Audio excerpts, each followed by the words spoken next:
There's an animal that has already died thousands of times, and every time it comes back to life. It's called the immortal jellyfish, smaller than your fingernail, and it may be the only creature on Earth that never truly dies. Every living thing follows one rule. You're born, you age, you die. No going back.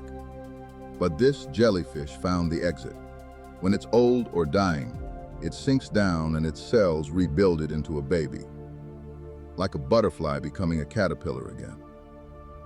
And it can do this again and again, forever, endlessly young, outliving every fish, every whale, every human. Scientists in Japan and Spain are hunting the genes behind it, hoping this tiny animal could teach us how to fight aging. But immortal doesn't mean invincible. Predators still eat it. Its trick only works if nothing kills it first.